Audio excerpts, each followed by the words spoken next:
What's up, world? J Black 830 from the Universal Hustle Podcast. Today we have Javi Vargas from Diamond Boxing. Let's tap in.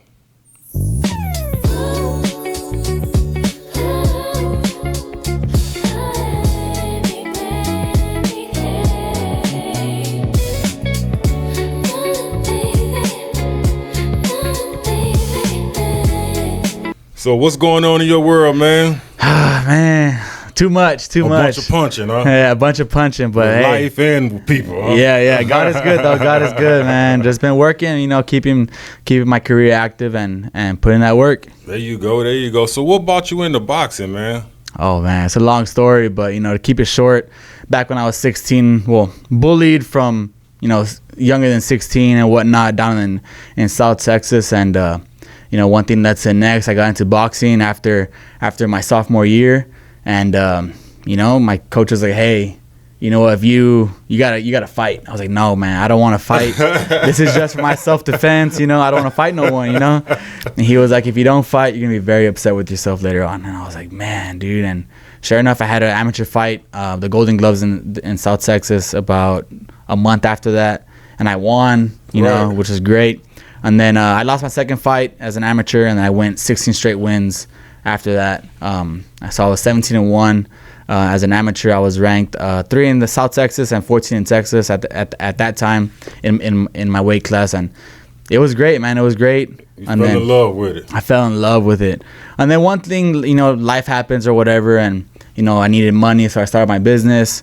I had some protein shops in Mexico and down in South Texas, and that's what brought me out here. I had the protein shop here, Inspire Nutrition, and then we opened up Hill Country Social in Ingram, and one thing that's it next, and I opened my gym in February, and then I fell back in love with it, and now I'm here. Okay, so you was amateur all the way up till? I was like from 17 about 20. I had about 18 fights. And then decided you had to win so many fights to go professional, or how does that work? I mean, that's crazy, bro. Anyone could go pro. Anyone with zero. Yeah, it's weird. It's honestly bad because there's some people that should not be fighting because it's a dangerous sport. Right. But so 20 years old, I stopped, or like 19, 20, and then I just started my business, and that kicked off, and so I just focus on that because that's what I was gonna make money from, Mm-hmm. So, yeah. Yeah, so you went from being bullied to being a bully killer. Yeah, thank God. Once people found out I was a boxer, no one messed with me. Thank God, because they always said, "Oh, I'm gonna test him, whatever." Right. Thank God, nothing like that happened. So, did you ever see that same bully after those days as you got older and learned how to? No. Thank God, like I said, man. I don't know. God was protecting him or something. I don't know. You still own one, huh? Yeah, I do. There was like 5 bullies, bro. There was too many, man. Too many to count. Oh, man, that's wild, man. That's what's up. So what was and during those times, what was the hardest you ever been hit that made you like, whoa? When I was bullied? No. Oh. In the career. Oh, man. It's hard to say, man. When you're fighting, like in the ring, you have so much adrenaline and so much energy that you don't feel the shots. Right. Actually, you know what? My boy Jesus Maldonado, this was back, not last year, the year before. I was fighting. This guy was tough, man. I was throwing it. I mean, I won the fight, clearly. Right. But, man, I was hitting him with some shot. I broke his nose. He was and he never stopped. It's on YouTube and all, but I remember I was like, dog, this guy never went down, dude. And I remember I hit him with the right hook, and right after he hit me with a left hook, boom. And I was like, oh, crap. And pick up my hands. But, that's what we train for. We train to know how to take a punch and whatnot. Right. But I get it. Yeah, you have so much adrenaline that you don't even feel most of it. Okay. Until after. The next day for sure. Yeah, the next day. Everything. I feel like you've been in a car wreck. Yeah, for real. So before your opponents, your management, I'm pretty sure your management reach out to the other management and for the fight. Do you study? Yeah. Like film before the fight, or do you just go in there? Okay, I'm Javi. How does that work? Kind of both. To each fight, well, it depends who it is. If I know the person, if I don't know the person, I'll try to watch a fight or two of them just to see their style. Right. But you can't go based off 1 or 2 fights if they have it on YouTube or whatever, because they could change the style. They could change the style every camp and whatnot. So I watch 2, 3, 4, 5 fights, and once in the beginning of camp, and then that's it. Right. I rely on my coaches to tell me, hey, we gotta work on this, work on this, work on this. So you gotta be very, you gotta be a big student when it comes to boxing, like any sport, you know. But yeah, so you have like southpaw.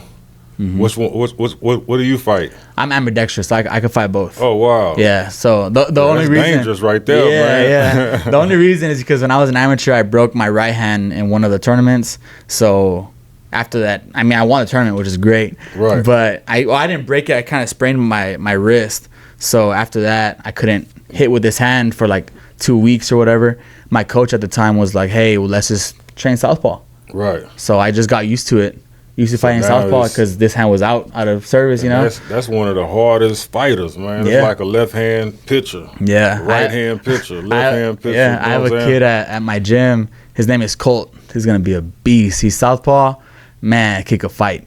But so y'all keep on the lookout for him. Okay. So that's another thing. So you say you went from the nutrition spot to jumping back into the boxing at 20. Yeah.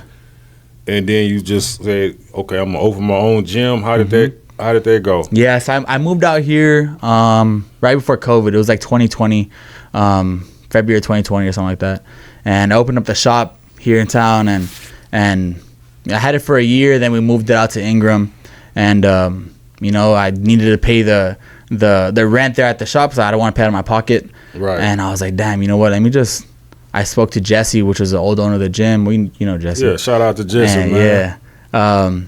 So I spoke to him, whatever. We made an agreement, and I opened up the gym. It was like 2021 in February 2021, and just fell back in love, man. Fell back in love with the sport. And I would just train. I kind of just had the gym there by myself. Like, it was a couple guys, whatever. But I would just do it for my own personal work, like my own personal gym, you know? That's what I do. My reliever. Yeah. The Universal Hustle Podcast is proud to announce our brand new merch drop right on time for summer. We got the puff print tees, the official Universal Hustle ankle socks, and the official snapbacks in a variety of colors. Pull up to 50 Jefferson to get yours or DM to place your order. Now back to the episode. Call my coach, and the first fight that my pro debut was in the Valley in my hometown, which is great. Right. And that was, I don't even know. That was 2023, September 2023.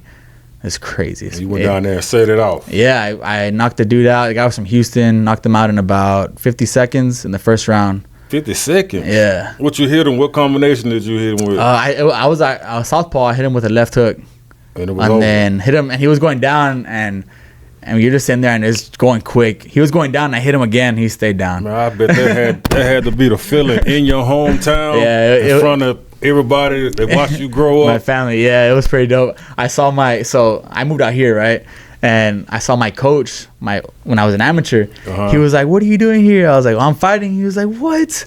He was like, so he saw me, and after the fight, he gave me some pointers, and you know, like coaches are, you know. Right. But man, what's up? I bet that motivated him. Oh heck, he started all this. Yeah. He's awesome, man. So with the gym, you having your own gym as a boxer, you think that's an advantage to the other fighters that's just come in there and train? Kinda, sorta. You know, I mean, sometimes, you know, with any business comes with like the risk, the stress, and whatnot. But like on the fighter side, it's great, man. I could pull up at 1 a.m. if I want to go work out. Whatever time, the keys. Whatever time of day, whatever time of day. And sometimes I do like after church or even before church, like on Sundays when I'm supposed to be resting. Right. It's hard. Right. But I'll go in there and just blast the music and just go to town, go to town in the bag and work on things I got to work on or even just clear my mind. So I think it's great. I think it's great having that opportunity to have my own gym that I could just do whatever I want whenever I want, you know? Right. So during the prepping phase of the gym, I know a lot of I got a lot of friendships with professional weightlifters, and I know the prep they go through, they trim down, they trim up or water, dehydrate or hydrate themselves. So is it the same as a boxer? Yeah, it's tough, man. It's tough. I have a couple buddies that do like NPC and whatnot, which is like the physique competitions. And boxing is exactly the same. If it's so tough, bro. Like we have to eat a certain amount of calories because we're not just lifting weights. We're like running. Like so, my regimen, I work out every day, pretty much. Right. And 3 of those days, I work out 3 times a day. So I you run in the morning, in the gym or run, gym, and then boxing gym in the evening. oh, okay. So it's very grueling on your body if you don't give your body the right fuel, the right food. Right. You know, your body will just deteriorate. So we have to eat a lot, but not too much because you're cutting weight. So you have to find your right little median. You know, the range is right, and it's tough, man. And especially that last week of camp. So that's the part you dread. Yeah, that's where fighters quit. Right. That's the part you dread of everything. Yeah, it's because you just no matter who getting in the ring or whatever. Yeah, I mean the fighting is easy. Right. The fighting is the easy part. You do it every day. Right. Well, the hard part is getting down to weight, cutting.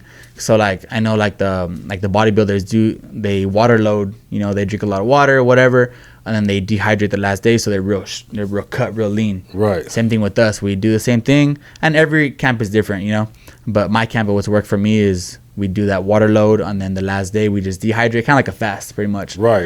And get down to weight, and right after the weigh-in, it's going down. Yeah, Let's and go. healthy food. Right. You know, eat some steak, shrimp, pasta, potato. So have you ran across an opponent yet that you had to kind of gain weight to fight them or lose weight to fight them? Or do y'all go after the people that's already leveled out? Yeah, so I fought my last fight, the one before that was in New York, and the fight was set at 157, which is great. I fight at 154, right? Okay. I walk around like 168 more or less. So the fight was at 157, so I was all right. I don't even got to cut that much. It's only 11 pounds is nothing that I got to cut. Well, this guy came in at 165. 165 at the weigh-in. We were already there. Right. And I was like, dog, that's your only job. It's your only job is to cut weight, you know? And we're like, nah, well, you know, go outside and run. And he lost like 2 pounds or whatever. But, yeah, man, people try to weight bully you, bro, in boxing. Right. So you had a choice either to fight him or just make him come down or cancel it. Yeah, or cancel. But we were already in New York. Right. I was like, I'm getting paid no matter what. I'm gonna fight this guy. And I won that fight, which is good. But that guy was tough, man. I dropped him like 3 times, I believe. He just kept getting up. Man, he kept getting up. That guy was annoying. But hey, so man, he was annoying. He was tough, right? Like annoying as in tough. You know? Right. Good guy. Right. But you know, there's some tough guys out there, bro. So what was your favorite fight? I mean, I'm pretty imagine it was a knockout. I think my favorite fight. And why was it your favorite? I don't know, man. I think my title fight. So I'm the ABF champ right now, and ABF Super Welterweight Atlantic champion, so East Coast. And that was in Corpus. It was this guy's hometown. I had a bunch of family there. It was great. I don't think on paper I wasn't supposed to beat this guy, right? On paper, and did you take that in?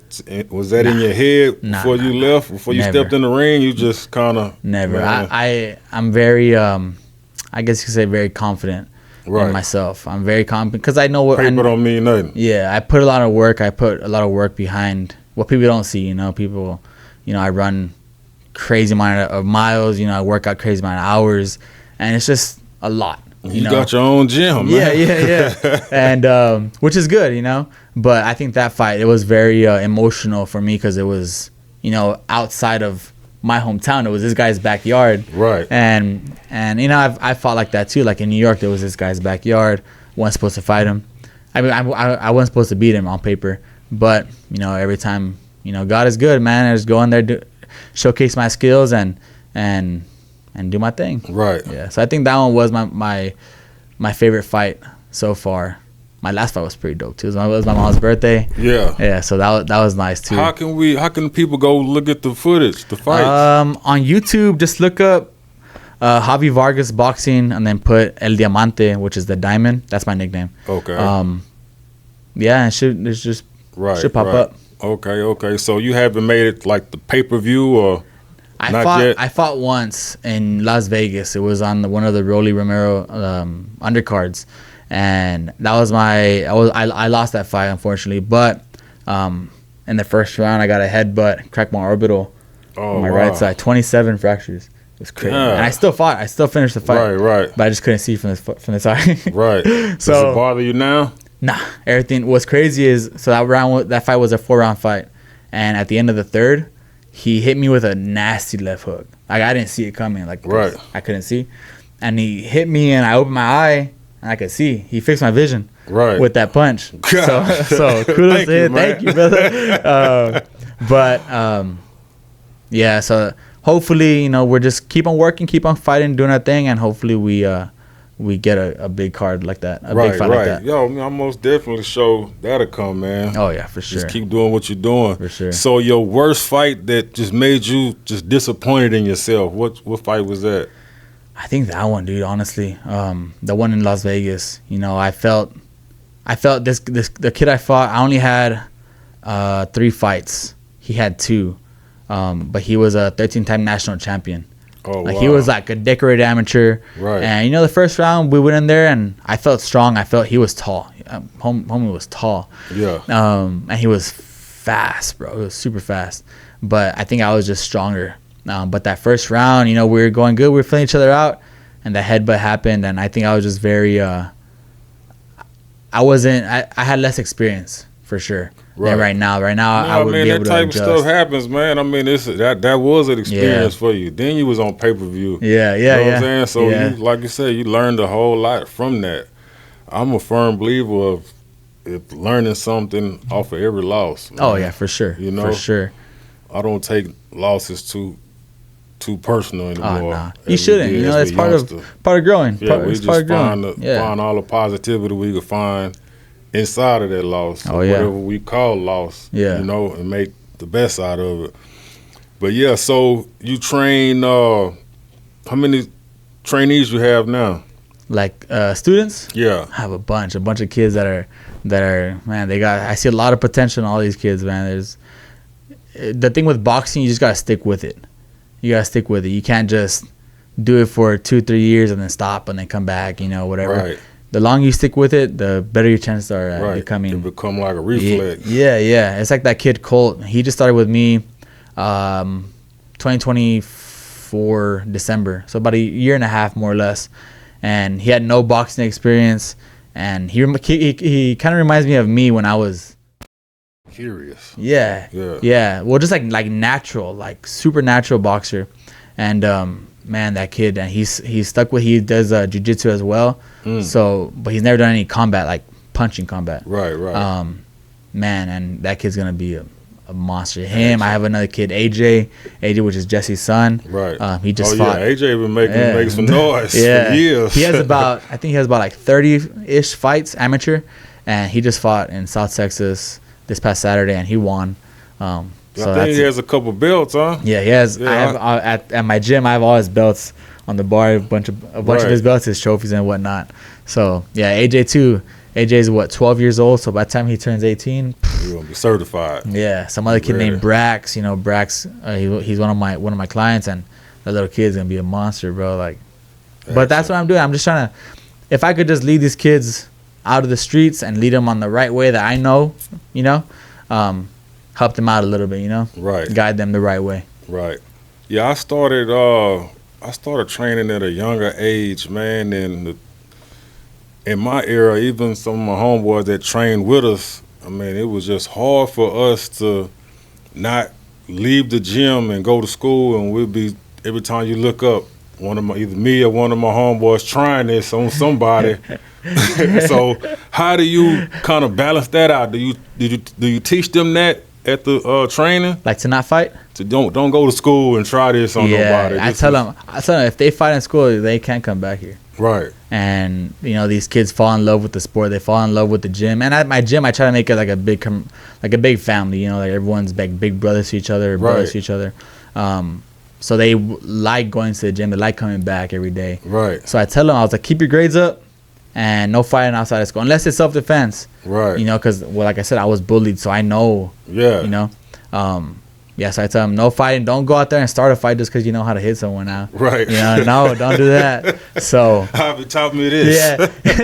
Javi taught me a 1, 2, 3, pop, pop, pop. No, none of that. We try to teach them, you know, good morals and good values. You know. Right. Beside of boxing. Right. You know? Right. Discipline and everything. Yeah, for sure. Yeah, that's for a good thing, man. It's definitely a stress reliever. Oh. Just punching on the bag. Oh, heck yeah. All day. I tell everyone that the most fun thing about boxing is sparring. Right. Because you're hitting someone else. Right. And it ain't legal. Right. It's fair game, you know. Yeah, it's fair game. So you get to see how you know your techniques, how they work, and and it's nothing like being able to take a hit. Because it look good when you pretty and you're not sparring with nobody. But when that one punch come down that pipeline on you, your eyes roll. You see what you gonna do now? Yeah, I remember I think I was like 17 and I sparred some pro for the first time and busted my nose, bro. It was like the first punch he threw. It was like a 2 or a jab. I don't even know what it was. It was just so fast. But I was new in the game. He hit me with that punch and I popped my head back up and I just saw what I remember is I had deja vu of that happening. So when it happened, I was like, oh damn. I saw the top of the gym, like the lights, and I came back down and I was gushing blood. So this will happen. This how it feel. That's what it was. Yeah. But I mean, it's boxing. I tell all these guys like they're scared to get hit or scared to hit someone. I was like, bro, you're in the wrong sport if you're scared to get hit. Yeah, especially these kids nowadays. Yeah, it's boxing, but you're gonna get hit. Man, no matter these what. kids nowadays, they trip and fall in the grass and fall out crying. Yeah, I'm like, bro, Yeah, we're gonna make some men out of you. Yeah, man, we gotta work on you, man. That's what I tell my nephews, man. No, we ain't doing that. Get up, wipe it off, and let's go. Yeah, keep on going. So when we talk about God, I feel like you're a good Christian type guy, man. How much credit would you give him over all of this? 1,000 for everything, bro. I think it's so. I'm a God-fearing man. Like, I mean, you know, I think it's just so crazy that like how everything played out. You know, like I never thought I'd be fighting. Right. I never thought I'd be, and so I tell everyone, I don't do it for me. Boxing is great. I love, you know, when I get paid, whatever, the publicity and whatnot. But I do it so I could glorify God, glorify Jesus. You know, my trunks. When I walk out, I always walk out with my cowboy hat, my sarape, and I have a super nice sarape that my girlfriend got me for a couple of fights ago, and I've been wearing that one for a couple of fights. But it's Jesus on the front, and the back is a big old cross. Super nice, super dope. Okay. You know, because at the end of the day, all I want to do is just glorify Him, and if someone can see Him through me, right, because of the fight, right. That's great. That's all I want. Inspiration. You know? Inspiration. Yeah. Just to inspire someone to go open a Bible. That's it. Like, man, like what's all this Jesus about that this guy's always talking about or whatever, you know? Right. So that's at the end of the day, that's all I want. That's all I want is for God to get all the glory. And me, I'm just there as a vessel. You know, I have temple. Yeah. Take care of his temple and keep it in shape. On my waistband I have a Yahweh on my waistband and like I said, bro, just want to just glorify Him and give Him all the praise, give Him all the glory, and that's why I do boxing. Right. So I could be one day, hopefully, God willing, if it's His will, you know, go on a big stage and fight on pay-per-view, fight on live television worldwide, you know, and then have Jesus King or have, you know, the big old sarape with Jesus on it, just so people can see more of Him, less of me, more of Him, you know. You got to put your Kerrville people and your Valley people on the jet with you, man. Take us out there with you and check you out, man. Yeah, that's the plan. So you do have a fight coming up, correct? Yes, sir. Give us some details about that. So I'm fighting May 23rd at the Techport Boeing Center in San Antonio. You know, this opponent that I'm fighting, he's a veteran in the game. He has about 15 fights. I believe 15, 16 fights. And he's tough, man. He fought Teofimo Lopez. Oh, wow. Back when I guess when they were both younger. He lost, of course, but he went the distance with him, which is pretty crazy. Right. So it's good. It's going to be a good fight for me. I think it's going to be a very emotional fight for me as well. I think because coming off with the layoff I was talking about. Right.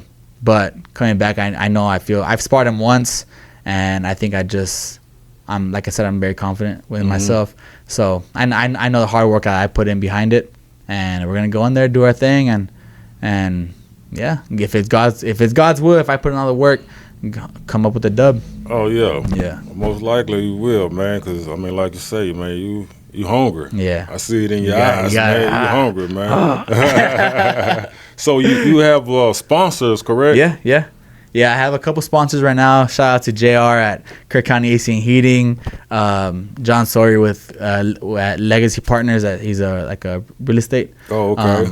And I have a couple more spots available and whatnot. But yeah, those are my guys, man. They've been sponsoring me for a while. Colton Ritchie with Ritchie Construction as well. Right. Great people, man. Great people, and they've supported me throughout my whole career. They're awesome guys, man. Yeah, that's what's up, man. Well, April. May 23rd. Oh, May 23rd, man. Y'all come check him out. Yeah, San Antonio. Won't be pay-per-view, but it'll be what? It should be live streamed. I'm not sure yet, but I'll find out. And for all the tickets purchased? Yeah, I have tickets personally. Okay. I have tickets that people can get from me, and it's like VIP seating at a table, and then just general admission. How can they contact you about a ticket? They could just look me up on diamondboxingclub.com Diamond Boxing Club on Facebook and just message to there. Okay. Sure. Well, that's what's up, man. heck I appreciate it, man. Good luck on the Brother, fight, man. I thank you, appreciate man. you coming out, man. Nah, it's good to be here, bro.